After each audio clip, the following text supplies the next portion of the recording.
Dans un restaurant luxueux, un millionnaire arrogant déjeune avec son fils, incapable de marcher depuis 5 ans. Soudain, une jeune fille pauvre et pieds nus apparaît parmi les clients et déclare avec détermination « Donne-moi à manger, et je guérirai ton fils ». L'homme éclate de rire et humilie l'enfant devant tout le monde, jusqu'à ce que le garçon murmure l'impossible « Papa, mes jambes, elles sont chaudes ». De ce miracle commence une chasse désespérée qui révélera un passé brutal et offrira une chance de vraie rédemption. Dans l'un des restaurants les plus opulents d'Ikoyi, à Lagos, la légende du monde des affaires, Chief Emeka Okoro, déjeunait avec son fils de 9 ans, Nnamdi. Sur leur table se trouvaient des plats que seuls les plus riches pouvaient commander. Chief Emeka était un habitué de ce lieu qui rappelait les palais impériaux. Assis au milieu des lustres en cristal, des colonnes de marbre et des dorures, il parlait au téléphone tout en surveillant distraitement l'état de son fils. Nnamdi était cloué dans un fauteuil roulant depuis un terrible accident de voiture, 5 ans auparavant. Les médecins de renommée mondiale, les innombrables opérations chirurgicales et les thérapies n'avaient apporté aucune solution. Grâce à son immense fortune, Chief Emeka avait fait tout ce qui était humainement possible pour son fils, mais aucun résultat n'avait été obtenu. L'état de Nnamdi était considéré comme médicalement impossible. « Papa, je peux avoir un peu d'eau ?» demanda Nnamdi. Sa voix était basse et timide, comme toujours. Chief Emeka ignora la demande de son fils, continuant sa conversation téléphonique. « Oui, achetez les actions, immédiatement. N'attendez pas demain, je veux cette société, peu importe le prix. » Lorsqu'il termina son appel et rangea son téléphone, un serveur avait déjà rempli le verre de Nnamdi. « C'est une affaire importante, » dit Emeka, comme pour se justifier. « Tu n'es pas encore en âge de comprendre. » Dans le restaurant, les hommes d'affaires discutaient de contrats, les couples riches sirotèrent leur champagne. Chief Emeka commanda ses côtelettes d'agneau favorites. Pour Nnamdi, on apporta le plat diététique habituel, préparé spécialement pour lui. L'enfant regarda son assiette sans appétit. C'est à cet instant précis que les portes vitrées du restaurant s'ouvrirent, et une petite fille vêtue de haillons, pieds nus, entra. Elle semblait avoir 8 ou 9 ans. Ses vêtements étaient déchirés, ses cheveux en désordre, mais ses yeux brillaient d'une détermination inhabituelle. Les serveurs, stupéfaits, restèrent immobiles. La petite fille avança sous les regards choqués des clients. Certains la regardaient avec dégoût, d'autres avec curiosité ou pitié. Comme si elle avait une cible précise, elle se dirigea droit vers la table d'Emeka et Nnamdi. Lorsqu'elle s'approcha, le visage d'Emeka se durcit de colère. « Que fais-tu ici ? Dehors !» hurla-t-il, faisant un geste de la main pour la chasser. La fille, nullement intimidée par la fureur d'Emeka, tourna les yeux vers Nnamdi. D'une voix calme, elle dit « Donne-moi à manger, et je guérirai ton fils. » En entendant cette phrase, Emeka éclata d'un rire bruyant. Les regards curieux des autres tables se tournèrent vers eux. « Avez-vous entendu ?» demanda-t-il à la ronde. « Cette petite mendiante va faire ce que les meilleurs médecins du monde n'ont pas pu faire. Qui es-tu pour oser dire une chose pareille ?» La fille, Adana, resta calme malgré l'humiliation. « Je m'appelle Adana, et oui, je peux guérir votre fils. » Nnamdi regardait la fille avec curiosité. Contrairement à son père, ses yeux ne montraient ni peur ni colère, mais de l'intérêt. « Papa, peut-être que… » Emeka coupa brutalement la parole à son fils. Il se tourna vers un serveur. « Sortez-moi cette mendiante immédiatement. Comment a-t-elle pu entrer? Où est la sécurité ?» Deux serveurs s'avancèrent pour saisir la fille par les bras et la mettre dehors. Mais dans un dernier mouvement, elle se jeta vers le fauteuil roulant de Nnamdi et posa ses mains sur les jambes immobiles de l'enfant. Il n'y eut rien de spectaculaire. Ni lumière, ni parole magique. Juste le simple contact de petites mains sales. Alors qu'Emeka riait encore, le visage de Nnamdi changea soudainement. Ses yeux s'agrandirent, ses lèvres tremblèrent. « Papa, » murmura-t-il, « mes jambes, elles sont chaudes. Je sens quelque chose. » Le rire d'Emeka cessa net. L'expression de son visage changea radicalement, laissant place à un mélange de stupeur et d'incrédulité. « Qu'as-tu dit ?» demanda-t-il, comme s'il avait mal entendu. « Il y a une chaleur dans mes jambes, papa. Pour la première fois en 5 ans, Je sens quelque chose. Tout le restaurant observait la scène, sous le choc. Les serveurs, ayant lâché la fille, regardaient ce qui se passait avec stupéfaction. Namdi, dans un effort incroyable, essaya de bouger légèrement sa jambe, et ses orteils bougèrent vraiment. En voyant ce moment miraculeux, le visage d'Emeka devint blanc comme un linge. C'était comme si 5 années d'orgueil, d'arrogance et de cruauté venaient de fondre d'un coup. Profitant de la stupeur des serveurs, la fille sortit rapidement du restaurant. Emeka, comme sortant d'une transe, se leva d'un bond. « Attends, arrête-toi s'il te plaît !» cria-t-il, mais il était trop tard. Les portes vitrées s'étaient refermées. La fille avait disparu dans les rues bondées de Lagos. Emeka sortit en courant, paniqué, mais la fille était introuvable. Quand il revint à l'intérieur, son fils regardait toujours ses jambes avec étonnement. « Papa, je sens vraiment !» dit Namdi, les yeux pleins de larmes. « Comment est-ce possible ?» Emeka s'agenouilla près de son fils, les mains tremblantes. « Je dois trouver cette fille, Namdi. Quoi qu'il en coûte, je dois la trouver. » Emeka rassembla les serveurs et les agents de sécurité. « Trouvez cette fille, immédiatement. Fouillez tout le quartier. Il y aura une grosse récompense pour celui qui la trouvera. » La voix d'Emeka n'était plus celle, puissante et autoritaire, qu'on lui connaissait. C'était la supplication désespérée d'un père effrayé. Il sortit son téléphone et appela son assistant. « Adé, c'est une urgence. Rassemble toute l'équipe, les détectives, la sécurité, tout le monde. Nous cherchons une petite fille à Ikoyi, environ 8-9 ans, en haillons, pieds nus. Oui, commence maintenant. » Le directeur du restaurant s'approcha. « Chief, pouvons-nous vous aider ? J'ai besoin de voir vos caméras de surveillance. J'ai besoin d'une image de cette fille. » Emeka se tourna vers son fils. « Namdi, ne t'inquiète pas.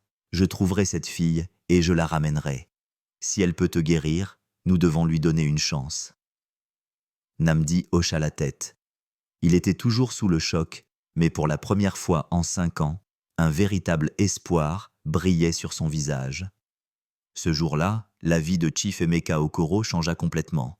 Cet événement était un tournant. Il n'avait plus qu'un seul but, trouver Adana. Et cette quête allait le confronter à une vérité à laquelle il ne s'attendait pas. Chief Emeka Okoro, l'un des hommes d'affaires les plus puissants de Lagos, ne s'était jamais senti aussi impuissant.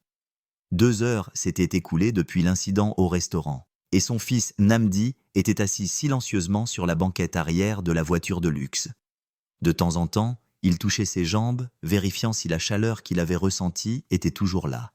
« Tu sens toujours ?» demanda Emeka en regardant son fils dans le rétroviseur. Namdi hocha la tête. « Oui, papa, c'est moins fort, mais il y a toujours une chaleur, et je peux bouger mes orteils. Regarde. » Emeka quitta la route des yeux un instant et vit les orteils de son fils bouger légèrement. Il n'en croyait pas ses yeux. 5 ans. Les meilleurs médecins du monde, les traitements les plus coûteux. Rien. Et maintenant, une petite fille en haillons et pieds nus. C'était insensé. Peut-être y avait-il une explication psychologique. Peut-être que Namdi avait été influencé par l'assurance de la fille. Mais des effets psychologiques ne pouvaient pas faire bouger des jambes paralysées, n'est-ce pas ? Emeka gara sa voiture devant sa villa d'Ikoyi. Les gardes de la propriété ouvrirent immédiatement les portes. Dès qu'il entra dans la villa, il prit Namdi dans ses bras pour le porter à l'intérieur. D'habitude, ses assistants le faisaient, mais aujourd'hui était différent. Emeka voulait toucher son fils, sentir par lui-même que ce miracle était réel. « Mama Rose !» appela-t-il la gouvernante de la maison. Une femme d'âge mûr, élégamment vêtue, arriva aussitôt. « Oui, Chief. Appelez le docteur Bello, qu'il vienne immédiatement. » Namdi voulut descendre des bras de son père pour s'asseoir dans son fauteuil roulant. « Papa, je pense que je peux bouger un peu tout seul. » Emeka retint son souffle et regarda. Namdi utilisa ses bras pour se soulever légèrement et tenta de mettre du poids sur ses jambes. Il ne put pas se tenir complètement debout, mais les muscles de ses jambes, pour la première fois en 5 ans, se contractèrent. « Mon Dieu !» murmura Emeka. Ses yeux s'étaient remplis de larmes, mais en tant qu'homme d'affaires, il avait appris à ne pas montrer ses émotions, surtout devant son fils. Mama Rose assistait aussi à la scène, stupéfaite. « Chief, comment est-ce possible ?»« Je ne sais pas, » dit Emeka, sans quitter son fils des yeux. « Mais je dois trouver cette fille. Dites à Adé de mobiliser tous nos détectives sur cette affaire. Nous avons sa photo grâce aux caméras du restaurant. Même s'il faut fouiller tout Lagos, nous la trouverons. Le docteur Bello arriva moins d'une heure plus tard. En tant que médecin personnel de Nnamdi, il suivait son cas de près. C'était un neurologue de renommée mondiale, ayant longtemps travaillé à l'étranger. Alors qu'il examinait Nnamdi, l'expression de son visage devint de plus en plus profonde. « Chief Emeka, nous sommes face à quelque chose d'incroyable, » dit-il en retirant son stéthoscope. « Il y a une réelle activité neuronale dans les jambes de Nnamdi, une activité que nous n'avions pas vue depuis 5 ans. »« Comment est-ce possible, docteur ?» demanda Emeka, arpentant la pièce. « Vous, y compris tous les experts, m'aviez dit que mon fils ne remarcherait jamais. » Le docteur Bello ne pouvait cacher sa stupeur. « Scientifiquement, je ne peux pas l'expliquer. Il existe des cas similaires dans la littérature médicale, mais ils sont très rares. Parfois, le corps guérit de manière inattendue, mais que ce soit si soudain. »« Une petite fille l'a touché, » dit Emeka, comme s'il avait lui-même du mal à accepter cette réalité. « Une fille nommée Adana nous a approchés au restaurant et a dit qu'elle pouvait le guérir. » Le docteur Bello haussa les sourcils. « C'est une affirmation extraordinaire, mais le changement dans l'état de Nnamdi l'est tout autant. » Nnamdi se redressa sur son lit. « Docteur Bello, est-ce que je vais pouvoir marcher ?» Le docteur Bello caressa les cheveux de l'enfant. « Il est encore très tôt, Nnamdi, mais cette activité dans tes jambes est pleine d'espoir. Nous allons devoir faire des tests complets. » Cette nuit-là, Emeka ne dormit pas. Il resta assis sur un fauteuil à côté de la chambre de son fils. Il réfléchit pendant des heures. Pour la première fois de sa vie, malgré toute sa puissance et sa fortune, il se sentait impuissant. Nnamdi s'était endormi. Son visage affichait une expression paisible qu'Emeka n'avait pas vue depuis longtemps. Tôt le matin, l'assistant d'Emeka, Adé, se présenta à la porte de la villa. Des dossiers à la main, il se dirigea directement vers le bureau d'Emeka. « Bonjour, Chief. Nous avons travaillé toute la nuit. Nous avons chargé les images des caméras du restaurant dans tous les systèmes de sécurité. Nous avons aussi collecté les images des commerces voisins. »« Et ?» demanda Emeka, impatient. « La fille a quitté le restaurant et a couru vers les ruelles d'Ikoyi. Sa dernière image provient de Obalende Road. Ensuite, nous perdons sa trace. »« Et ?» demanda Emeka, impatient. « La fille a quitté le restaurant et a couru vers les ruelles d'Ikoyi. Sa dernière image provient de Obalende Road. Ensuite, nous perdons sa trace. » Emeka frappa du poing sur la table. « C'est tout ? Avec toute notre technologie, toutes nos ressources, nous ne pouvons pas trouver une petite fille ? Chief, c'est comme si elle s'était évaporée. Mais nous avons élargi les recherches. Nous vérifions les bidonvilles, les organisations caritatives, tous les points de chute possibles. » Emeka prit une profonde inspiration. « Faites paraître des annonces dans les journaux et à la télévision.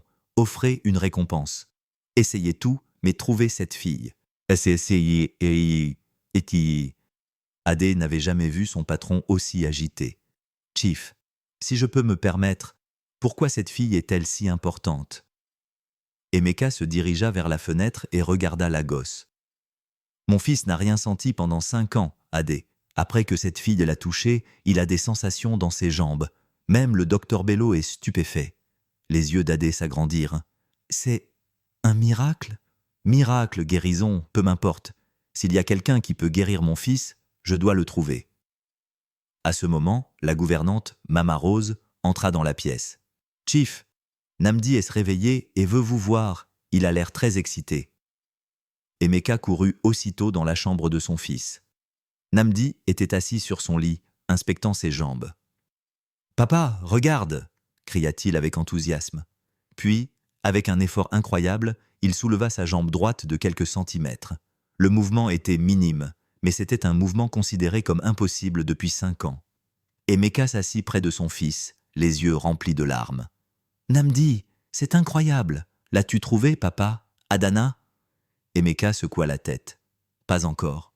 Mais je la trouverai, je te le promets. » Nnamdi prit la main de son père. « Tu sais, papa, quand cette fille m'a regardé, il y avait quelque chose dans ses yeux, comme si elle me connaissait. »« Comme si elle te connaissait ?» demanda Emeka, intrigué. « Je ne sais pas. Mais elle m'a donné confiance.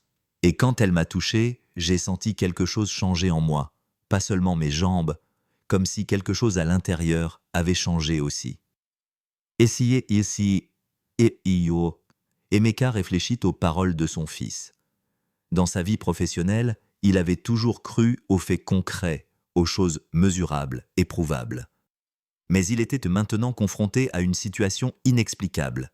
Et pour la première fois de sa vie, il commença à penser que quelque chose au-delà de la science pouvait exister. « Papa », dit Namdi d'un air songeur, « pourquoi est-elle venue vers nous? Pourquoi m'a-t-elle choisi ?» C'était l'une des questions qui hantaient Emeka. Cela ne pouvait pas être une coïncidence.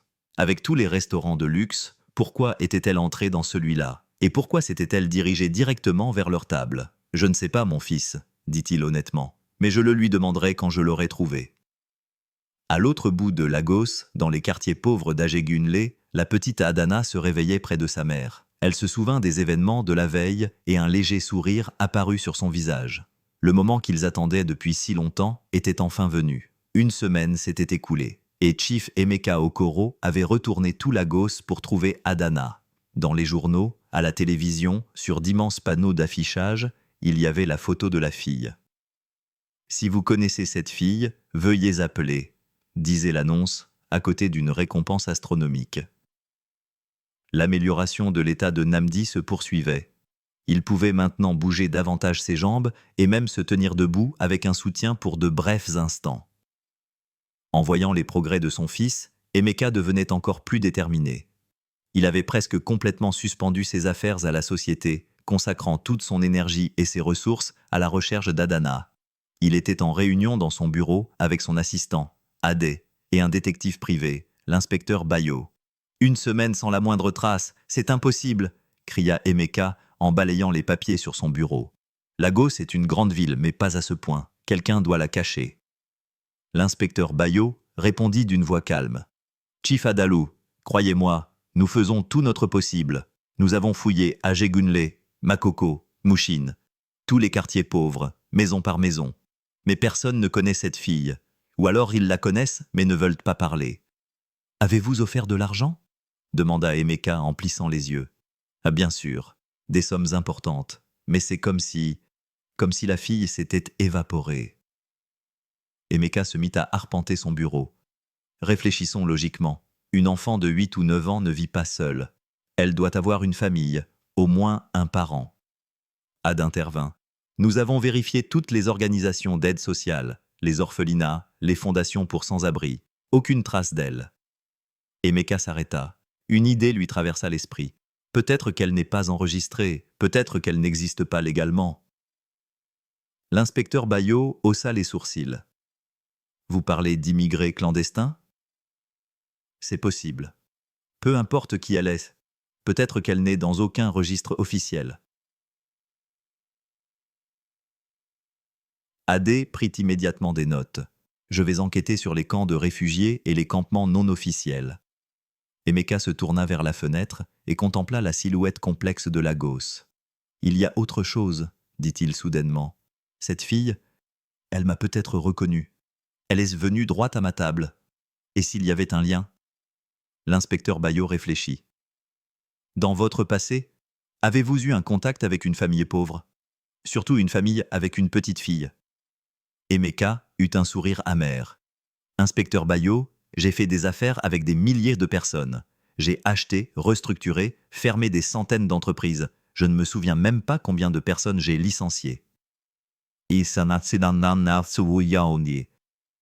En prononçant cette phrase, il en ressentit pour la première fois le poids. Pendant des années, il n'avait jamais pensé à l'impact de ses décisions sur la vie des gens. Les entreprises n'étaient pour lui que des chiffres, des bilans de profits et pertes. « Mais nous pouvons faire des recherches dans vos dossiers, » dit Adé. « Regardons les femmes avec enfants que vous avez licenciées ces 5 dernières années. » Emeka donna son accord à Adé. Puis il se souvint soudainement. « La période avant et après l'accident de Namdi, j'étais si stressé à l'époque. Peut-être que durant cette période... » Il n'eut pas le temps de finir sa phrase, son téléphone sonna. C'était le docteur Bello. « Chief Emeka, j'ai de bonnes nouvelles. Les résultats de l'IRM de Namdi sont arrivés. Nous voyons quelque chose d'incroyable. Les lésions autour de la moelle épinière. Elles semblent commencer à guérir. Je ne peux pas l'expliquer scientifiquement, mais les tissus se réparent. » Emeka raccrocha et se tourna vers les hommes dans son bureau. Nous devons trouver Adana.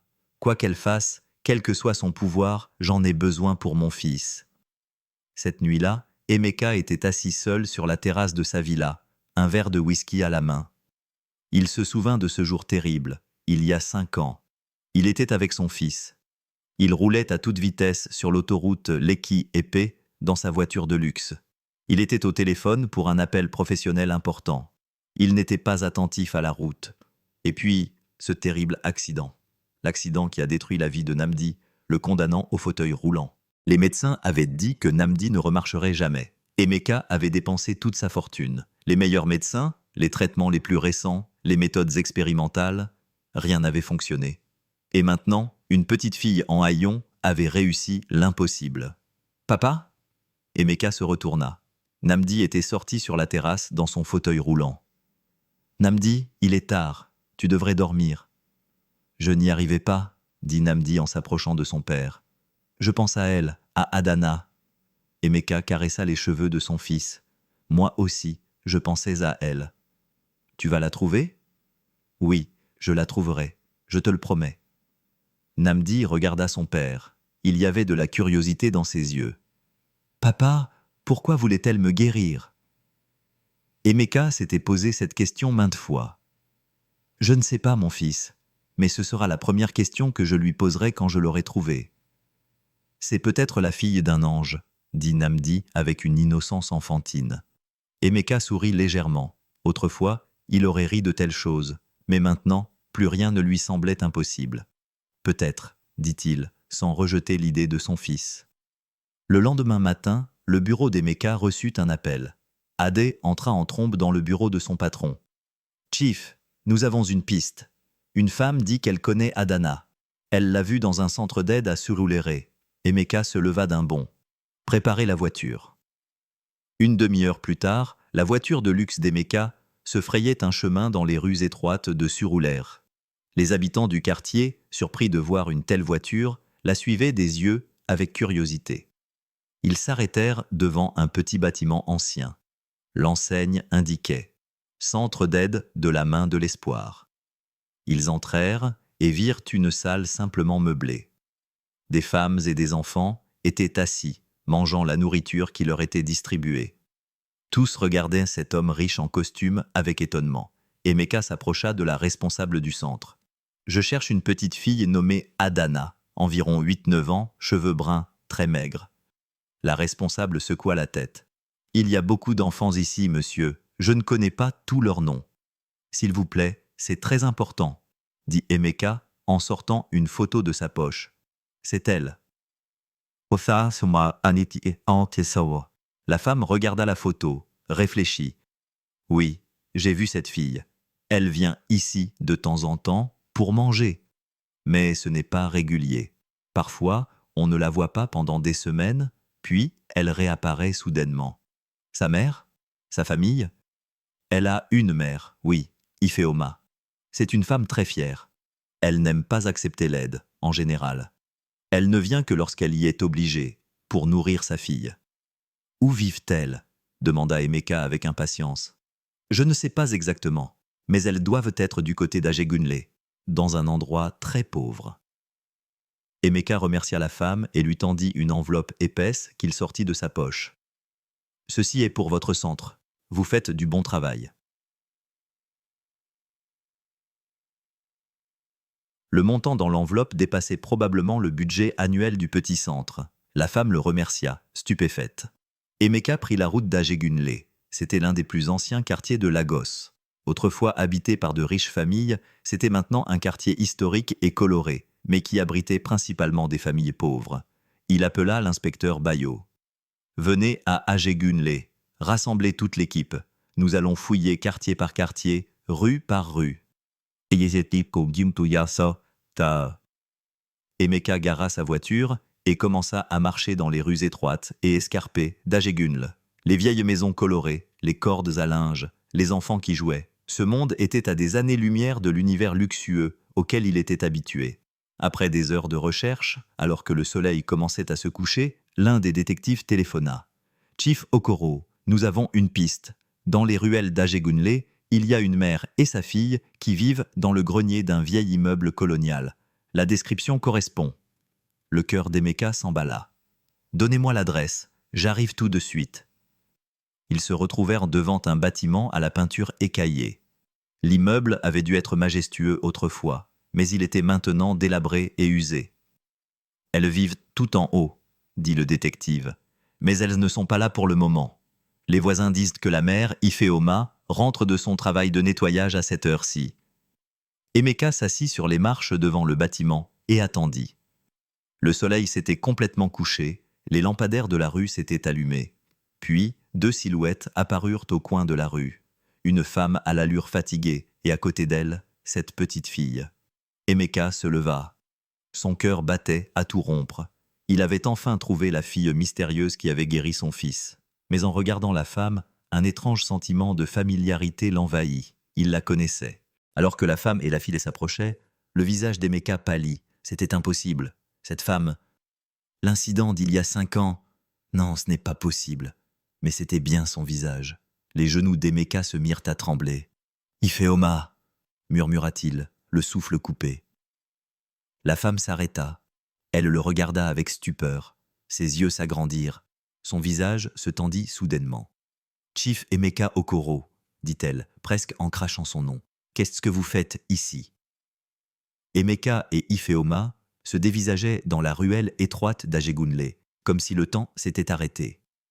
Sous la faible lumière du lampadaire, la fatigue et la colère sur le visage d'Ifeoma étaient encore plus évidentes. Adana se cachait derrière sa mère, observant Emeka avec des yeux curieux. « Comment nous as-tu trouvés ?» demanda Ifeoma. Sa voix était tremblante mais déterminée. « Ta fille » dit Emeka en regardant Adana. « Au restaurant, elle a touché mon fils et... Je sais ce qu'elle a fait » le coupa Ifeoma sèchement. « Adana, pourquoi ne m'as-tu pas écouté quand je t'ai dit de rentrer à la maison ?» Adana répondit sans sortir de derrière sa mère. « Cet enfant avait besoin de moi, maman. Je l'ai senti. » Ifeoma prit une profonde inspiration, puis se tourna vers Emeka. « Que veux-tu de nous? Tu as détruit nos vies il y a 5 ans. Qu'y a-t-il maintenant ?» Emeka ne comprenait pas entièrement ce qu'Ifeoma disait. « Ifeoma, je me souviens de toi, mais il y a 5 ans, je ne me souviens pas exactement ce qui s'est passé. » Ifeoma laissa échapper un rire amer. « Bien sûr que tu ne t'en souviens pas. Pour toi, je n'étais qu'une employée parmi les milliers que tu as licenciés. » Une lueur de compréhension apparut sur le visage d'Emeka. « Tu travaillais pour Okoro Holdings ?» ?»« Oui, comme architecte. Je concevais tes projets, Chief Emeka, jusqu'à ce que tu apprennes que j'étais enceinte. » Les souvenirs commencèrent à affluer dans l'esprit d'Emeka. Il y a 5 ans, peu avant l'accident de son fils Namdi, oui, il y avait une jeune architecte très talentueuse dans son entreprise. Ifeoma, c'était quoi ton nom de famille? Eze. Ifeoma Eze. Je m'en souviens, dit Emeka, la voix basse. Tu avais demandé un congé de maternité. Pas un congé, dit Ifeoma, les yeux brillants de colère. J'avais seulement demandé quelques heures de permission pour mes rendez-vous chez le médecin, mais tu m'as renvoyé, en donnant comme raison que je nuisais à la performance de l'entreprise. Emeka se souvint de ce jour. L'entreprise était dans la phase finale d'un projet majeur. Il était sous pression et n'avait aucune tolérance pour les problèmes supplémentaires d'une employée enceinte. Il l'avait licenciée d'une simple signature. Il n'y avait plus jamais pensé depuis. J'ai... commença Emeka, mais il ne trouvait pas les mots justes. Veux-tu savoir ce qui s'est passé ensuite, Chief Emeka ? Continua Ifeoma d'un ton amer. Je n'ai pas trouvé de travail. Personne n'embauche une femme enceinte. Je ne pouvais plus payer mon loyer. J'ai été expulsé. Je me suis retrouvé à la rue, dans des abris. J'ai accouché d'Adana dans un refuge pour sans-abri, toute seule. Emeka écoutait, horrifié. Il n'avait jamais imaginé que sa décision ait pu avoir des conséquences aussi terribles. « Et maintenant, dit Ifeoma, tu retournes toute la ville pour nous retrouver. Pourquoi ? Parce que tu penses que ma fille peut aider ton fils. » Je veux juste guérir mon fils, dit Emeka, d'un ton presque suppliant. Adana sortit de derrière sa mère et s'approcha d'Emeka. « Comment va Namdi ? c'est un... Emeka regarda la fille. Cette petite fille, maigre et pauvre, avait donné de l'espoir à son fils. Mais elle était aussi le produit d'une vie qu'il avait lui-même détruite des années auparavant. « Il va mieux, » dit Emeka. « Il peut bouger un peu ses jambes. Les médecins disent que c'est une guérison incroyable. » Adana sourit. « Je le savais. Je savais que ça marcherait. » Ifeoma attrapa le bras de sa fille. « Allons-y, Adana. Nous n'avons rien à faire ici. »« Attends, » dit Emeka précipitamment. « S'il te plaît, nous devons parler. » Ifeoma s'arrêta. « Qu'y a-t-il à dire ?»« Beaucoup de choses, » dit Emeka. « Et il fait froid. Ne parlons pas ici. Pouvons-nous nous asseoir quelque part ?»« Oh !» Ifeoma hésita mais finit par hocher la tête. « D'accord, mais nous n'avons pas beaucoup de temps. C'est l'heure de dormir pour Adana. » Ils entrèrent dans un petit bouka, restaurant local à proximité. Les tables étaient presque vides. Emeka commanda du thé et des gâteaux pour Adana. Adana regardait les gâteaux avec une grande convoitise. « Mange, ma chérie, » dit Ifeoma à sa fille. Puis, elle se tourna vers Emeka. « Oui, de quoi voulions-nous parler ?» Emeka s'éclaircit la gorge. « D'abord, je suis désolé pour ce que je t'ai fait. J'étais une personne différente à l'époque. »« Vraiment différent ?» demanda Ifeoma en plissant les yeux. « Ou est-ce que tu t'excuses seulement parce que tu as besoin de moi maintenant ?» Emeka ne pouvait pas réfuter cette accusation. Elle avait raison. Si Adana n'avait pas touché son fils, il ne se serait probablement jamais souvenu d'Ifeoma, ne l'aurait jamais cherché. « Tu as raison, » dit-il honnêtement. « Peut-être que je n'ai pas vraiment changé. »« Mais mon fils, Namdi souffre depuis 5 ans, et ta fille, Adana, lui a donné de l'espoir pour la première fois. » Adana, tout en mangeant son gâteau, intervint. « Je voulais juste aider. Je l'ai senti. J'ai senti sa douleur. » Ifeoma et Emeka regardèrent la fille avec étonnement. « Qu'est-ce que tu veux dire par senti ?» demanda Ifeoma. Adana haussa les épaules. « Parfois, je peux sentir la douleur à l'intérieur des gens. Et parfois, je peux aider. »« Depuis quand ?» demanda Emeka, curieux. « Je ne sais pas. J'ai toujours été comme ça, je crois. » Ifeoma regarda sa fille avec inquiétude. « Adana, nous n'avions jamais parlé de ça avant. Parce que je ne voulais pas t'inquiéter, maman. Mais c'est la vérité. Parfois, quand je touche les gens, je peux voir les choses brisées en eux. Et parfois, je peux les réparer. » Emeka frissonna en écoutant les paroles de la fille. Comment cette petite enfant pouvait-elle avoir un tel pouvoir ? « Et pourquoi as-tu choisi mon fils ?» demanda-t-il. Adana regarda Emeka droit dans les yeux. « Parce que je te connaissais. Maman me montrait toujours tes photos. Elle gardait les articles de journaux qui parlaient de toi. » Emeka regarda Ifeoma avec surprise. La femme détourna les yeux, honteuse. « Je devais savoir qui tu étais, te surveiller, » dit Ifeoma, « parce qu'un jour, peut-être, je voudrais réclamer justice. » « Et ce jour est venu, » dit Emeka lentement. « Que veux-tu de moi, Ifeoma ? Une compensation ? Un emploi ? Je ferai n'importe quoi. » Ifeoma sourit, mais il y avait plus de douleur que de joie dans son sourire. « Si tu m'avais offert ces choses il y a 5 ans, cela aurait peut-être eu un sens. Mais maintenant, je veux juste une vie paisible avec ma fille. Je peux te donner ça, » dit Emeka. « S'il te plaît, au moins, laisse ta fille aider Namdi. Après cela, je ferai tout ce que tu veux. » Ifeoma prit une profonde inspiration. « Je laisse la décision à Adana, si elle le veut. » Adana intervint immédiatement. « Je le veux, je veux aider Namdi, je peux le compléter. »« Compléter ?» demanda Emeka. « Oui, finir ce que j'ai commencé, réassembler les morceaux cassés en lui. » Emeka était stupéfait par la maturité de la fille. « Merci, Adana, c'est très important pour nous. Mais j'ai une condition, » dit Adana avec une expression sérieuse. « Laquelle ? Toi aussi, tu dois guérir. » Emeka fronça les sourcils. « Mais je ne suis pas malade. Tu as des endroits cassés à l'intérieur, » dit Adana. « Peut-être pas dans ton corps, mais à l'intérieur. Je guérirai Namdi, mais toi aussi, tu dois changer. » Emeka fut secoué par les paroles de cette petite fille. C'était comme si elle regardait au plus profond de son âme. « Quoi? Que dois-je faire ?»« C'est à toi de le trouver, dit Adana.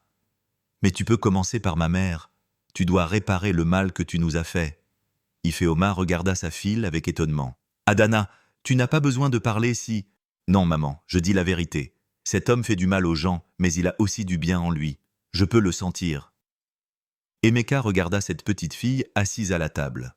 Elle n'avait que 9 ans, mais elle parlait avec la sagesse d'une ancienne. « D'accord, dit-il enfin. Je le promets, je vais changer et je vais aussi arranger vos vies. Nous ne voulons pas de ton argent, dit Ifeoma immédiatement. Nous ne voulons pas de ta charité. Ce n'est pas de la charité, dit Emeka. C'est vous donner ce que vous méritez. Je t'ai licencié injustement. Tu as droit à une indemnisation.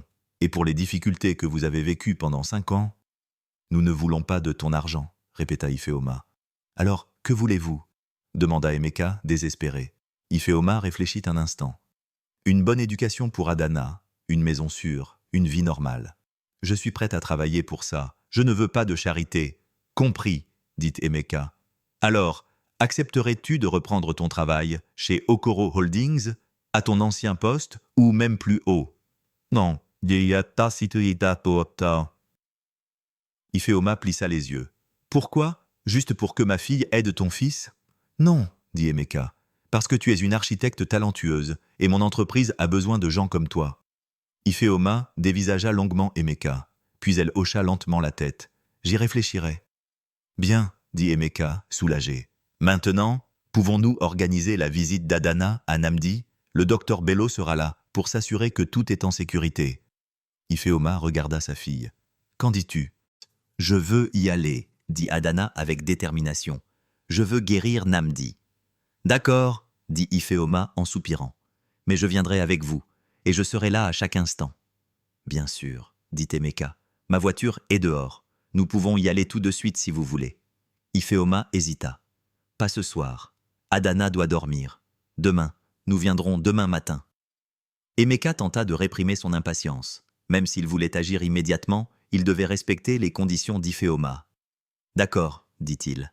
Demain matin, laissez-moi vous donner mon adresse. Pas la peine, dit Ifeoma avec une légère ironie. Tout le monde connaît votre villa à Ikoyi, Chief Emeka. Les journaux en parlent. Emeka hocha la tête, embarrassé. Tu as raison, laissez-moi organiser votre transport. Ce ne sera pas nécessaire, dit Ifeoma. Nous viendrons nous-mêmes. Adana intervint. Maman, pourquoi es-tu si en colère contre lui? Ifeoma regarda sa fille avec tendresse. Tu ne peux pas comprendre, ma chérie. Tu es trop petite. Si, je comprends, dit Adana d'un ton sérieux. Il t'a fait du mal, et tu souffres encore. Mais parfois, pardonner est le seul moyen de guérir soi-même. Emeka et Ifeoma regardèrent avec stupéfaction la petite fille qui prononçait ces mots pleins de sagesse. « Tu as peut-être raison, » dit Ifeoma lentement. « Mais pardonner n'est pas facile, Adana. »« Je sais, » dit Adana. « Mais ça vaut la peine d'essayer, n'est-ce pas ?» Emeka s'interrogeait sur la source de l'extraordinaire sagesse qu'il voyait dans les yeux d'Adana. Il y avait quelque chose de différent chez cet enfant. Pas seulement un toucher guérisseur, mais une capacité à toucher les âmes. « Venez chez moi demain à 9 h, dit Emeka. « Je peux envoyer mon chauffeur. »« Nous viendrons nous-mêmes, » répéta Ifeoma. « En bus. » Emeka voulut protester, mais il abandonna. Il ne devait pas blesser davantage la fierté de cette femme. « D'accord, » dit-il simplement, « nous vous attendrons. » En quittant le bouka, Emeka se retourna et les regarda. Ifeoma et Adana marchaient main dans la main dans les ruelles étroites d'Adjegunle. Mère et fille, malgré leur pauvreté, étaient liées par un lien puissant, et maintenant ce lien avait aussi touché la vie d'Emeka. En montant dans sa voiture de luxe, Emeka pensait au lendemain. Adana pourrait-elle vraiment guérir Namdi complètement? Et s'il y parvenait, Emeka tiendrait-il sa promesse de changer? En démarrant sa voiture, il sentit pour la première fois de sa vie qu'il devait affronter non seulement le succès matériel, mais aussi des valeurs spirituelles. Dès les premières heures du matin, Emeka était agité. Il arpentait le vaste salon de sa villa, regardant constamment sa montre. Namdi, lui, n'avait presque pas dormi d'excitation. Assis dans son fauteuil roulant près de la fenêtre, il observait chaque voiture qui passait. « Papa, tu penses qu'ils vont venir ?» demanda Namdi d'une voix inquiète.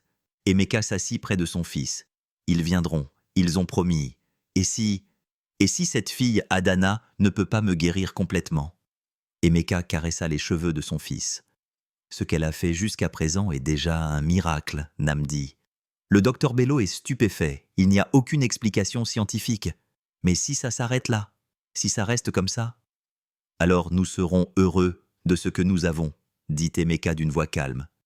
Il y a 1 semaine, tu n'avais aucune sensation dans tes jambes. Maintenant, tu peux les bouger, c'est déjà une progression incroyable. À cet instant précis, la sonnette retentit. Emeka se leva d'un bond. La gouvernante, Mama Rose, se dirigea vers la porte, mais Emeka l'arrêta. « Je m'en occupe, dit-il. Il ouvrit la porte et vit Ifeoma et Adana. Ifeoma portait des vêtements plus propres que la veille, mais toujours très modestes. Adana, elle, avait l'air lavée et coiffée. Les yeux de la petite fille brillaient d'excitation et de curiosité. « Bienvenue, dit Emeka en s'écartant. S'il vous plaît, entrez. » Quand Ifeoma et Adana entrèrent, elles s'arrêtèrent un instant, éblouies par l'opulence de la villa. Les vastes sols en marbre, les hauts plafonds, les œuvres d'art, c'était un monde très différent de leur petit grenier d'Ajegunle. « Namdi vous attend, dit Emeka en les guidant vers le salon. Le docteur Bello arrivera bientôt. Adana sourit en voyant Namdi. Elle s'avança vers lui sans aucune hésitation. « Bonjour, Namdi. » Namdi sourit timidement. « Bonjour, Adana. Merci pour ce que tu as fait. » Adana s'approcha du fauteuil roulant. « Comment vont tes jambes? Tu sens ?»« Oui, » dit Namdi avec enthousiasme. « Depuis que tu m'as touché, je sens un peu plus chaque jour. Je peux même bouger mes orteils. Regarde !» Namdi fit bouger ses orteils avec un grand effort. Adana hocha la tête avec satisfaction. « C'est bien, tu guéris. » Pendant ce temps, Emeka et Ifeoma s'étaient retirés un peu, observant les enfants. La tension entre eux était toujours palpable. « Prenez-vous un café ?» demanda Emeka. Ifeoma hocha la tête. « Merci. » Ils allèrent à la cuisine. Emeka demanda à Mama Rose 2 cafés, puis se tourna vers Ifeoma. « Je n'ai pas dormi de la nuit, dit-il. J'ai pensé à toi, à ce que j'ai fait. » Ifeoma répondit avec une expression froide. « C'est maintenant que tu as des remords ?» « Oui, dit Emeka honnêtement. C'est peut-être tard, mais je comprends seulement maintenant à quel point ce que j'ai fait était terrible. »« Tu sais, tu ne l'as pas fait qu'à moi, dit Ifeoma. Qui sait combien de vies tu as détruites, combien de familles tu as brisées, tout ça pour le profit, n'est-ce pas? » « Ok, c'est ça. » Emeka ne pouvait pas réfuter ces accusations, c'était vrai. Il avait toujours été impitoyable dans les affaires. Les employés n'étaient que des numéros pour lui, des lignes à effacer dans les bilans de profits et pertes. « Tu as raison, dit-il, mais je veux changer. Comme Adana l'a dit, je veux réparer les fractures en moi. »« Pourquoi ?» demanda Ifeoma. « Juste pour que ton fils guérisse ?»« Peut-être au début, dit Emeka, mais maintenant, je ne sais pas. Peut-être qu'Adana n'a pas seulement touché Namdi, peut-être qu'elle m'a touché aussi. » Mama Rose apporta les cafés. Ifeoma prit sa tasse, pensive. « Ma fille est très spéciale, dit-elle enfin. Elle a toujours été différente des autres enfants. Parfois, j'avais peur que les gens l'utilisent à cause de ce don. Je ne l'utiliserai pas, dit Emeka. Je le promets. »« Une promesse ?» ricana Ifeoma. « Je sais très bien ce que valent vos promesses, Chief Emeka. » Emeka ne put rien objecter. Il n'avait pas tenu ses promesses par le passé. « Cette fois, c'est différent, dit-il doucement. Comme Adana l'a dit, je dois changer moi aussi. » À cet instant, on sonna à la porte. Le docteur Bello était arrivé. L'homme grand, d'âge mûr, entra avec sa mallette. « Bonjour, dit-il. Puis il vit Ifeoma. « Vous devez être la mère d'Adana. » Ifeoma hocha la tête. « Oui, Ifeoma aisé. »« Docteur Bello, dit l'homme en lui tendant la main, le médecin de Namdi. Ce que votre fille a fait est incroyable. » Ils retournèrent tous au salon. Adana et Namdi discutaient. Les tout enfants semblaient à l'aise, comme s'ils étaient amis depuis des années. « Eh bien, » dit le docteur Bello en entrant dans la pièce. « Comment te sens-tu, Namdi ?»« Ben... je vais bien, docteur Bello, » dit Namdi. Je montrais à Adana que je pouvais bouger mes jambes. Le docteur Bello hocha la tête avec satisfaction, puis se tourna vers Adana. « Tu es une fille très spéciale, Adana. Comment fais-tu cela ?»« Ici. » Adana haussa les épaules. « Je ne sais pas. Je ressens, c'est tout. Je peux voir les endroits cassés à l'intérieur des gens, et parfois, je peux les réparer. » Le docteur Bello regarda la petite fille avec stupéfaction. « C'est un talent scientifiquement inexplicable. »« Vous ne pouvez pas tout expliquer avec la science, docteur, » dit Adana d'un ton mature. « Certaines choses existent, c'est tout. » Le docteur Bello sourit. « Tu as raison. Alors, que penses-tu faire pour Namdi aujourd'hui ?»« Je veux le toucher à nouveau, » dit Adana. « Je dois finir ce que j'ai commencé. » Le docteur regarda Ifeoma. « Vous donnez votre permission ?» Ifeoma regarda sa fille. Elle vit la détermination dans les yeux d'Adana. « Si c'est ce qu'Adana veut... »« Ah, je le veux, maman, » dit Adana. « Je veux aider Namdi. » Le docteur Bello ouvrit sa mallette. « Si vous le permettez, je resterai ici, au cas où. » Adana s'approcha de Namdi. « Tu as peur ?»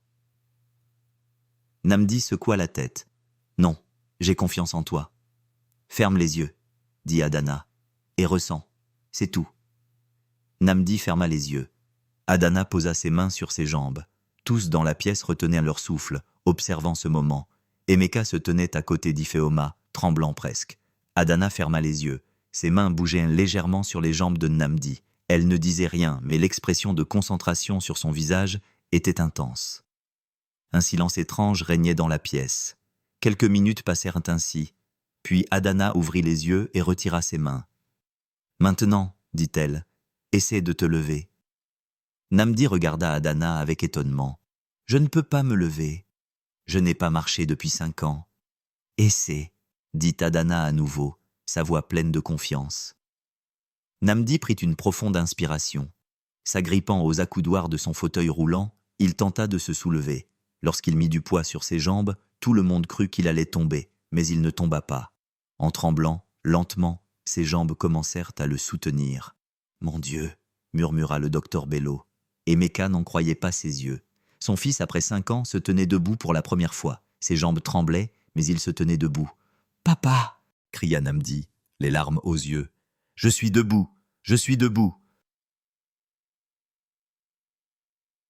Emeka se précipita vers son fils, mais Adana l'arrêta. « Non, laissez-le faire seul. » Namdi fit un petit pas hésitant, puis un autre. Ses jambes étaient faibles, ses muscles avaient oublié comment marcher, mais ils bougeaient. « C'est impossible, » dit le docteur Bello, sous le choc. « Médicalement, c'est absolument impossible. » Namdi fit encore quelques pas sur ses jambes tremblantes, puis la fatigue le gagna. Emeka courut immédiatement pour le rattraper et le prit dans ses bras. « Mon fils, mon précieux fils !» murmura-t-il, les larmes coulant. Adana souriait silencieusement. Ifeoma s'approcha de sa fille et la serra dans ses bras. « Qu'as-tu fait, Adana ?» demanda-t-elle, mêlant stupéfaction et fierté. « Comment fais-tu cela ?»« Je ne sais pas, maman, » dit Adana. « Je le sais, c'est tout. » Le docteur Bello commença immédiatement à examiner Namdi. Il vérifia ses réflexes, inspecta ses muscles. « Incroyable, » répéta-t-il. « Les nerfs sont actifs, les muscles réagissent. C'est comme si l'accident n'avait jamais eu lieu. » Emeka, tenant toujours son fils dans ses bras, ne pouvait retenir ses larmes. Pour la première fois de sa vie, il montrait ses émotions aussi ouvertement. « Merci, » dit-il en regardant Adana. « Je ne sais pas comment te remercier. » Adana regarda Emeka avec une expression sérieuse. « Je te l'ai dit. Maintenant, c'est à ton tour. »« Quoi ?» demanda Emeka, sans comprendre. « Namdi a commencé à marcher. Maintenant, c'est à toi de changer, » dit Adana. « Tu dois réparer les endroits cassés en toi. » Emeka était stupéfait par la sagesse de cette petite fille. « Je le promets, Adana, je vais changer. » Les mots ne suffisent pas, dit Adana. Il faut des actes. Que veux-tu que je fasse demanda Emeka. Adana réfléchit. Répare le mal que tu as fait à ma mère et à moi. Et pas seulement à nous, mais à tous ceux que tu as blessés. Ensuite, utilise ton pouvoir pour faire le bien. Emeka hocha la tête sous le poids de ces mots. Je le ferai, je le promets. Namdi s'approcha de son père. Il chancelait encore, mais il marchait seul. Papa, dit-il, Adana et sa mère peuvent rester avec nous, s'il te plaît. Emeka regarda Ifeoma avec surprise.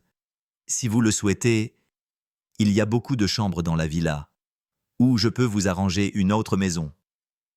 Ifeoma hésita. Je ne sais pas. S'il te plaît, maman, dit Adana. Namdi et moi sommes amis, et il a besoin d'un peu plus de temps pour guérir complètement. Ifeoma regarda sa fille, puis Namdi, puis Emeka. Pendant 5 ans, elle avait détesté cet homme. Mais maintenant, grâce à sa fille, il était peut-être temps de pardonner. D'accord, dit-elle enfin, mais à mes conditions. Je travaillerai, je paierai un loyer. Bien sûr, dit Emeka immédiatement. Tu peux commencer au département d'architecture de l'entreprise. Je pense à un poste plus élevé que votre ancien poste. Et Adana doit aller à l'école, dit Ifeoma. Une bonne école. Bien sûr, dit Emeka. Je peux l'inscrire dans l'une des meilleures écoles de Lagos. Non, dit Adana soudainement. Je veux une école normale, pas un de ces endroits pour enfants très riches. Emeka regarda Adana avec étonnement. Cette fille était vraiment différente. D'accord, comme tu voudras. Le docteur Bello, toujours stupéfait, examinait Namdi. Il aura besoin d'exercices réguliers. Ses muscles sont très faibles, mais incroyablement, les lésions nerveuses semblent complètement guéries. Pouvons-nous commencer la kinésithérapie demanda Emeka. Dès demain, dit le docteur Bello. Mais je dois dire que le fait que Namdi puisse marcher si tôt, c'est un miracle. Ifeoma regardait sa fille avec des yeux pleins de fierté. Adana avait un don extraordinaire, mais elle était aussi une enfant très sensible et fragile. Adana, es-tu fatiguée demanda Ifeoma. Adana hocha la tête. Un peu, mais je suis heureuse. Namdi peut marcher. Emeka appela Mama Rose. S'il vous plaît, préparez les chambres d'amis. Madame Ifeoma et sa fille restent avec nous. Puis il se tourna vers Ifeoma. Voulez-vous récupérer vos affaires ? Je peux envoyer mon chauffeur.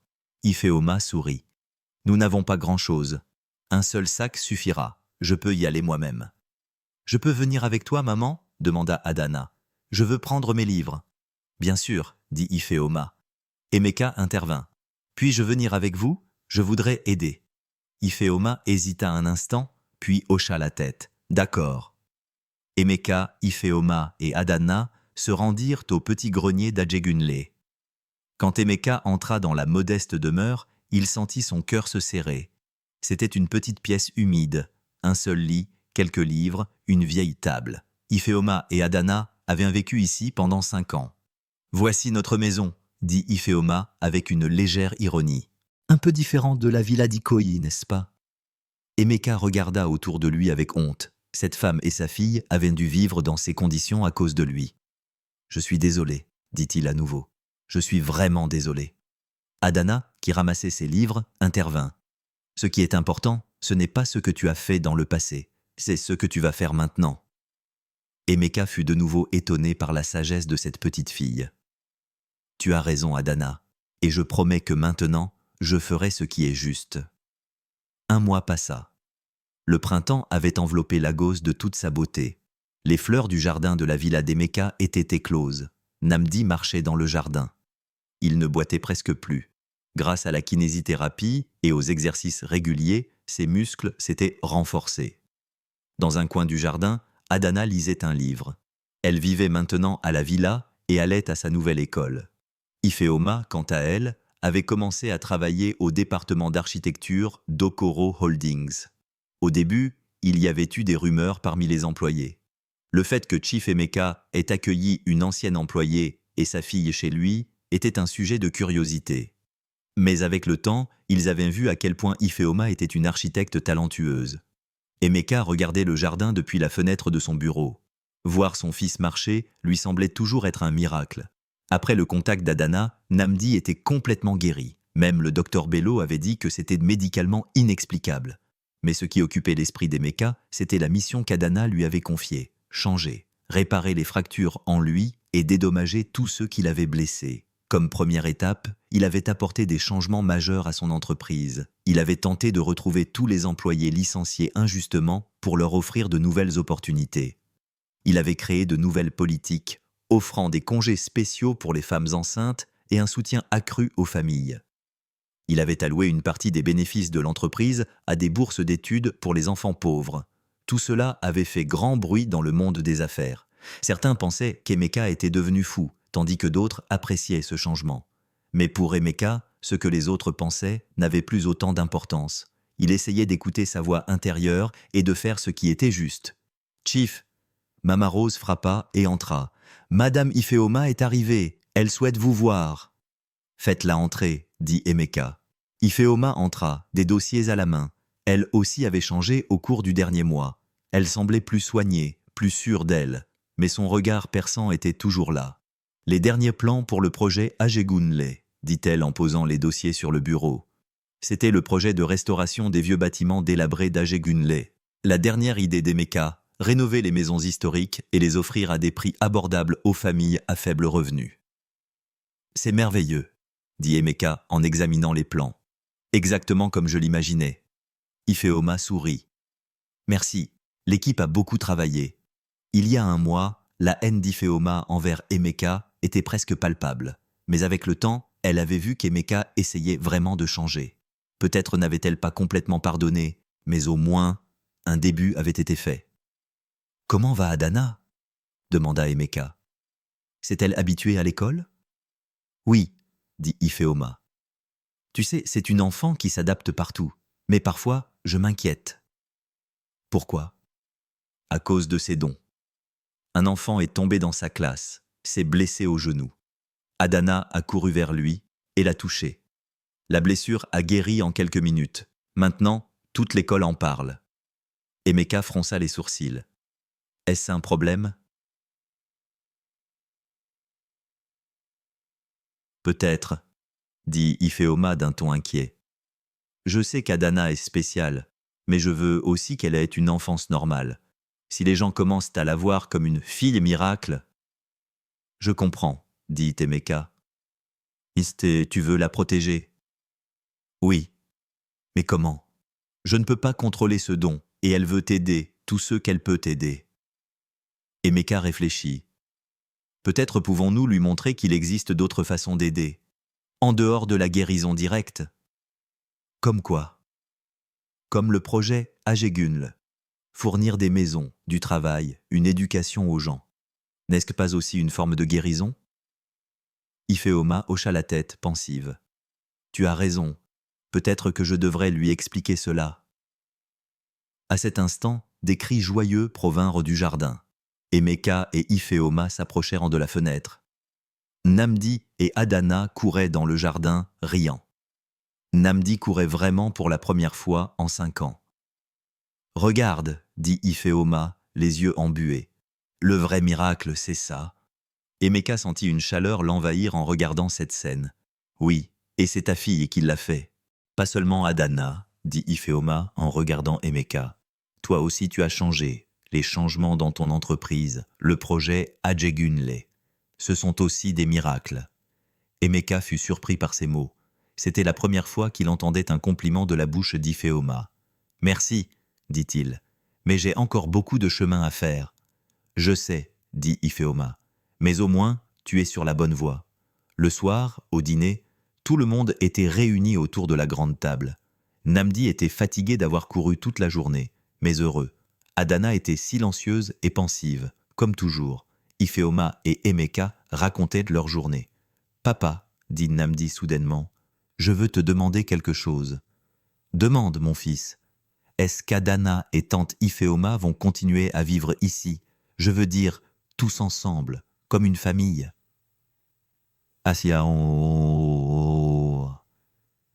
Emeka fut surpris par cette question. Il regarda Ifeoma. La femme rougit légèrement. Cela dépend de Madame Ifeoma et d'Adana, dit Emeka en choisissant ses mots avec soin. Si elles veulent rester ici, elles auront toujours leur place. Mais elles n'ont pas leur propre maison, demanda Namdi. Nous en avons une, intervint Adana. Mais pour l'instant, je dois t'aider, c'est pour ça que nous sommes ici. Mais je suis guéri maintenant, dit Namdi. Je peux marcher, je peux courir, tout est normal. Ton corps est guéri, dit Adana, d'un ton sage. Mais il y a d'autres choses. Comme quoi? Demanda Namdi. Ton père, dit Adana. Lui aussi est en train de guérir, mais il a encore besoin de temps. Emeka fut surpris d'entendre ces mots. Moi, je ne suis pas malade. Pas ton corps, dit Adana. Mais ton esprit, il est malade depuis très longtemps, mais tu guéris. Tout le monde à table se tut, impressionné par l'extraordinaire sagesse de la petite fille.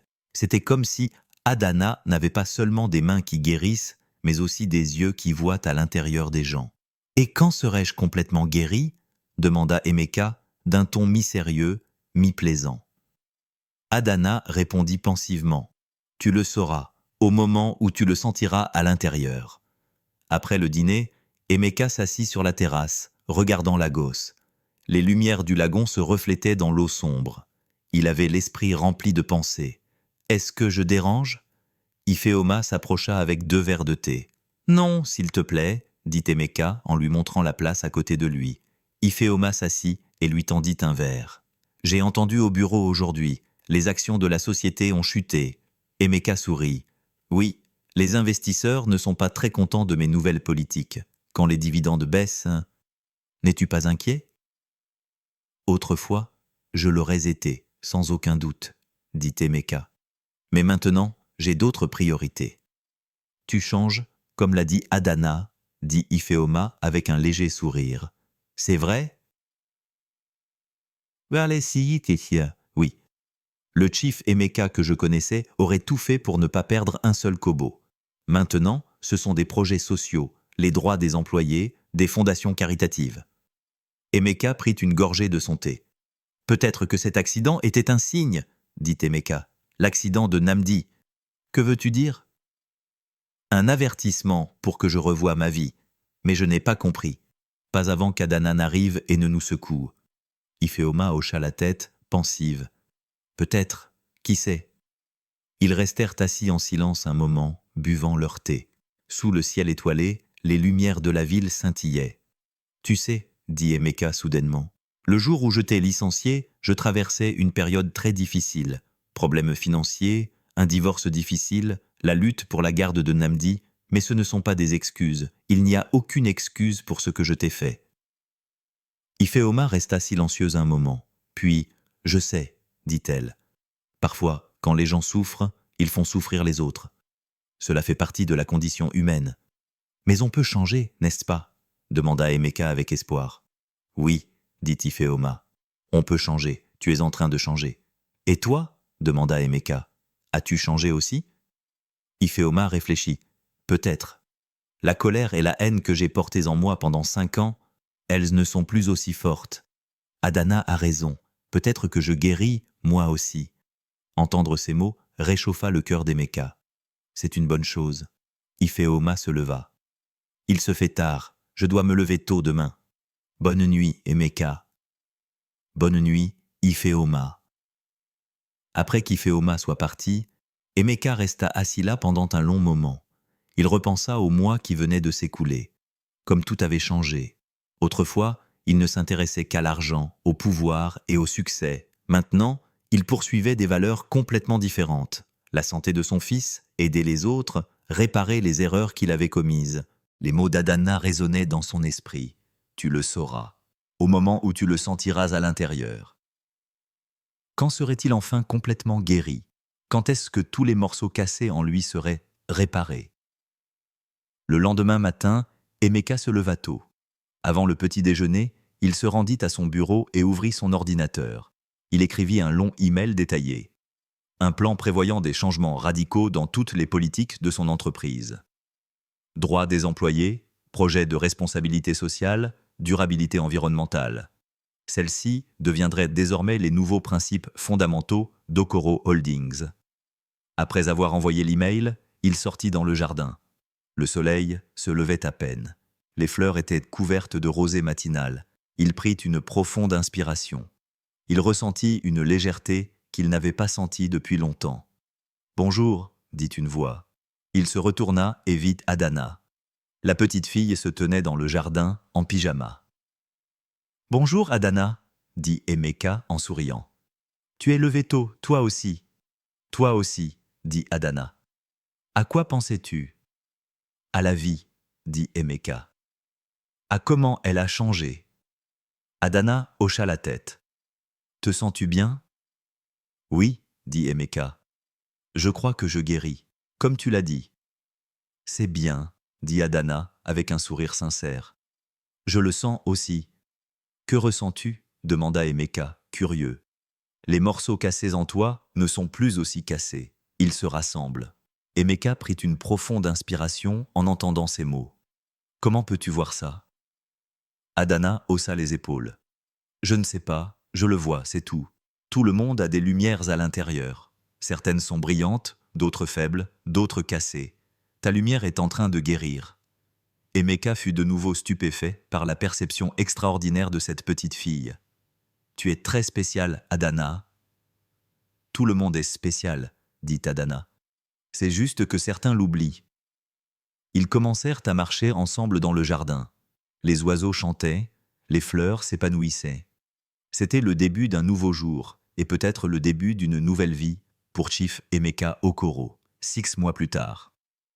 Chief Emeka Okoro, l'un des hommes d'affaires les plus célèbres de Lagos, organisait une conférence de presse pour le projet le plus important de sa vie. Des journalistes et de nombreuses personnalités du monde des affaires étaient rassemblés dans la salle de conférence d'un hôtel de luxe. Emeka monta sur scène et prit le micro. « Bienvenue », dit-il en regardant l'assemblée. « Aujourd'hui, je veux partager avec vous la création de la Fondation Okoro. » La salle se remplit de murmures excités. Chief Emeka Okoro était au centre de l'attention ces derniers mois avec ses décisions commerciales surprenantes. Et maintenant, il créait une fondation à laquelle il léguait une grande partie de sa fortune. La Fondation Okoro se concentrera sur 3 domaines principaux, poursuivit Emeka. Premièrement, la réhabilitation et l'éducation des enfants handicapés. Deuxièmement, fournir des logements et des opportunités d'emploi aux familles à faible revenu. Et troisièmement, des programmes de soutien pour les mères célibataires. Pendant qu'il parlait, Emeka regarda 3 personnes se tenant au fond de la salle. Namdi, Ifeoma et Adana le regardaient avec fierté. Namdi était maintenant complètement rétabli. Il était retourné à l'école et avait même commencé à faire du sport. Ifeoma avait pris la direction du département d'architecture d'Okoro Holdings. Et Adana, elle était toujours la même petite fille mystérieuse et sage. L'histoire de la création de cette fondation repose sur une expérience personnelle, dit Emeka. Il y a 6 mois, j'ai vécu un événement qui a changé ma vie. Mon fils, Namdi, a été cloué à un fauteuil roulant pendant 5 ans. Le monde médical disait qu'il ne remarcherait jamais. Mais alors, un miracle s'est produit. La salle devint silencieuse de curiosité. Les yeux d'Emeka s'embuaient. Une petite fille, Adana, a touché mon fils et l'a guéri. Une guérison scientifiquement inexplicable. Mais elle n'a pas seulement guéri mon fils. Elle m'a aussi changé. Elle m'a rappelé les vraies valeurs de la vie. Emeka fit une courte pause avant de continuer. Mais il y a un autre aspect à cette histoire. La mère de cette petite fille, Ifeoma Eze, était une architecte talentueuse qui travaillait dans mon entreprise il y a des années. Une employée que j'ai licenciée parce qu'elle était enceinte. Ma décision a détruit la vie d'une mère et de son enfant. Et puis, des années plus tard, cet enfant est venu guérir mon fils. Des murmures de stupéfaction s'élevèrent dans la salle. Emeka avouait ses propres fautes avec une franchise totale. Cette fondation est l'étape concrète du changement qui a commencé ce jour-là. Je sais maintenant que le vrai succès, ce n'est pas seulement de gagner de l'argent, c'est de toucher la vie des gens, de leur donner de l'espoir. À la fin du discours, l'assemblée se leva pour l'applaudir. Les journalistes commencèrent immédiatement à poser des questions. Emeka répondit à chaque question avec patience, mais ses yeux se tournaient constamment vers les 3 personnes au fond de la salle. Après la conférence, Emeka s'approcha d'eux. Namdi serra son père dans ses bras. « Tu as parlé magnifiquement, papa. »« Merci, mon fils, » dit Emeka en souriant. Ifeoma, d'une élégance professionnelle, était désormais une femme d'affaires forte et confiante. « C'était un discours impressionnant, » dit-elle, mais d'une honnêteté inattendue. « Comme l'a dit Adana, » dit Emeka en regardant la petite fille, « pour guérir, il faut d'abord affronter la vérité. » Adana sourit. « Tu as bien travaillé. » Ils déjeunèrent tous les quatre au restaurant de l'hôtel. Namdi parla de ses succès à l'école. Son cours préféré était maintenant l'éducation physique, et il avait été sélectionné pour l'équipe de football. « Et j'ai une nouvelle, » dit Ifeoma à la fin du repas. « Adana et moi avons décidé de déménager dans notre propre maison. » Emeka et Namdi les regardèrent avec surprise. « Pourquoi ?» demanda Namdi tristement. « Vous n'êtes pas heureuse avec nous ? Nous sommes très heureuses, » dit Adana. « Mais il est temps. Namdi est complètement guéri. Et ton père ? » « Est-ce que moi aussi je suis guéri ?» demanda Emeka avec un léger sourire. Adana hocha la tête. « Oui, les morceaux cassés en toi sont maintenant réparés. Tu peux continuer ton propre chemin. » Emeka fut de nouveau stupéfait par la sagesse de la petite fille.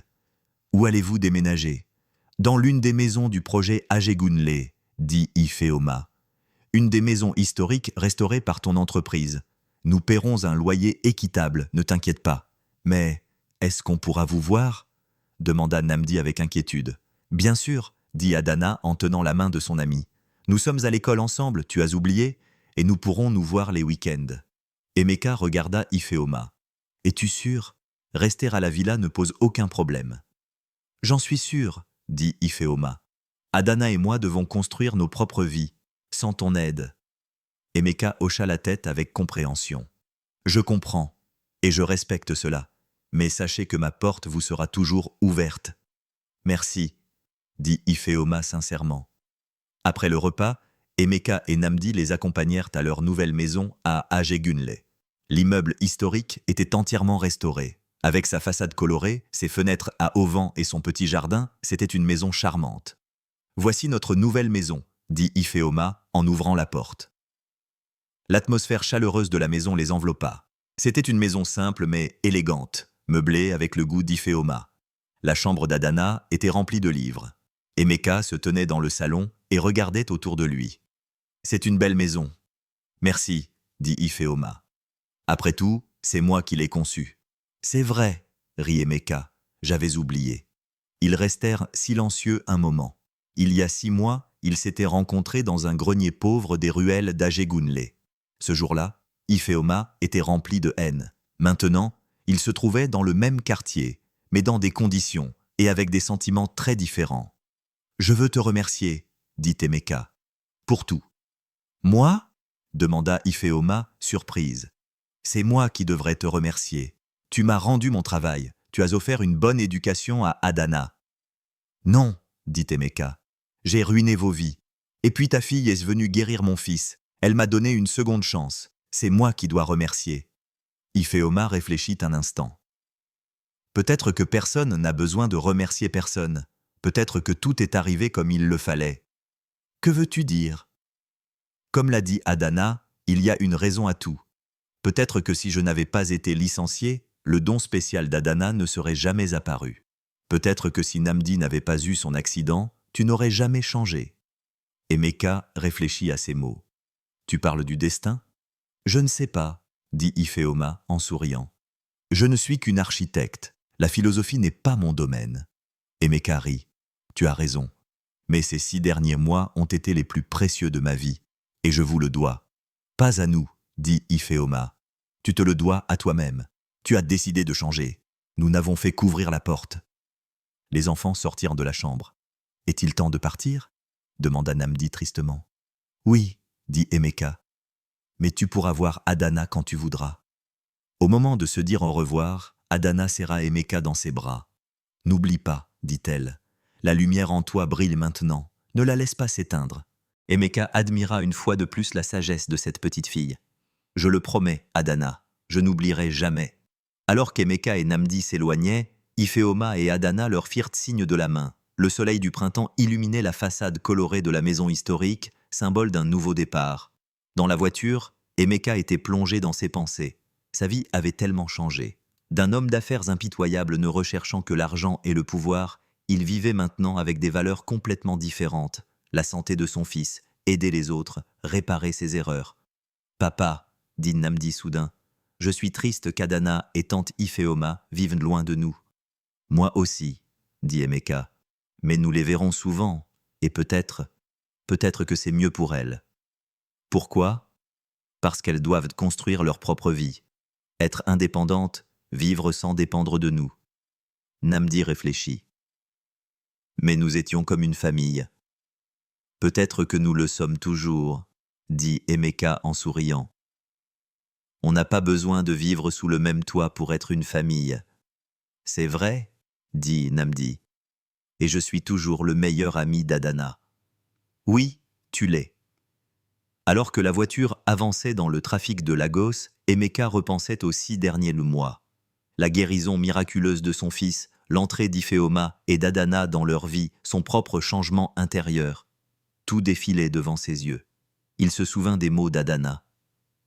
La lumière en toi brille maintenant. Oui, il y avait maintenant une légèreté, une clarté en lui.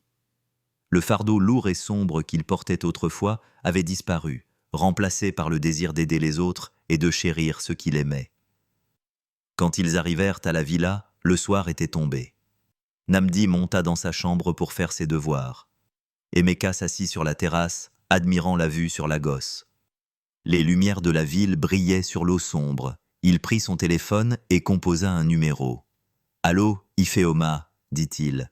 Désolé de te déranger.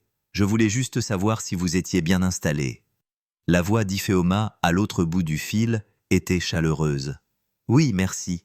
Adana est en train d'arranger sa chambre.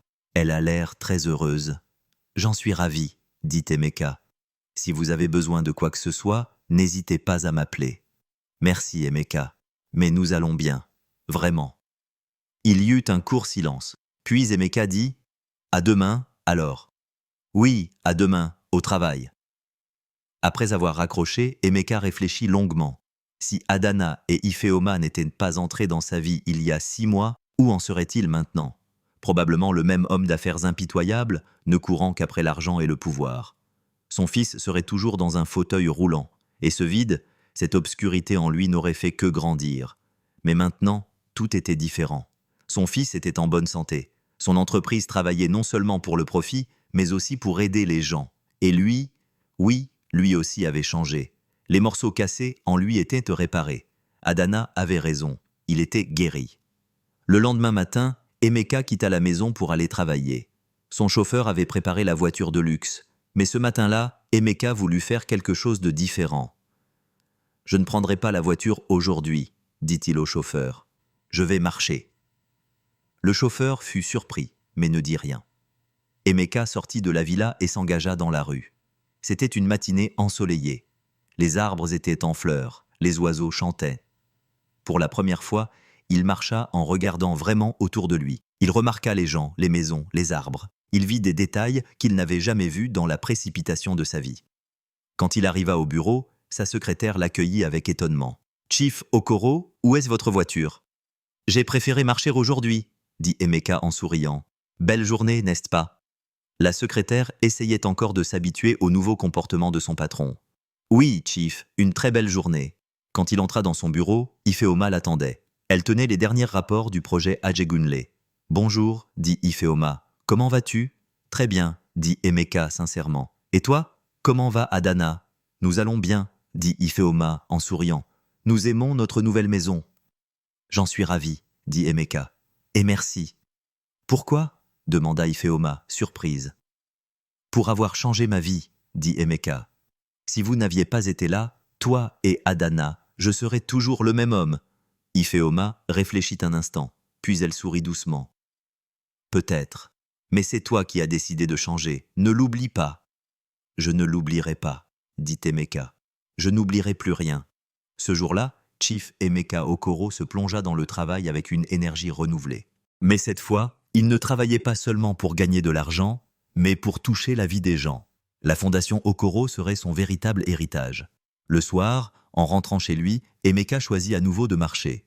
Marcher comme une personne normale dans les rues bondées de Lagos, lui donnait une perspective différente. Au lieu de regarder la ville à travers les vitres de sa voiture de luxe, il la vivait vraiment. Quand il arriva à la maison, Nnamdi jouait au football dans le jardin. En voyant son père, il courut et le serra dans ses bras. « Papa, tu sais ce qui s'est passé à l'école aujourd'hui ? Adana a fait une présentation en classe. Elle a captivé tout le monde. Même la maîtresse était impressionnée. » Emeka sourit. « Je ne suis pas surpris. C'est une fille très spéciale. »« Oui ?» dit Nnamdi. « Et c'est ma meilleure amie. » Emeka caressa les cheveux de son fils. « Tu es très spécial aussi, Nnamdi. Et je suis reconnaissant de m'avoir donné l'honneur d'être ton père. » Nnamdi serra son père dans ses bras. « Je t'aime, papa.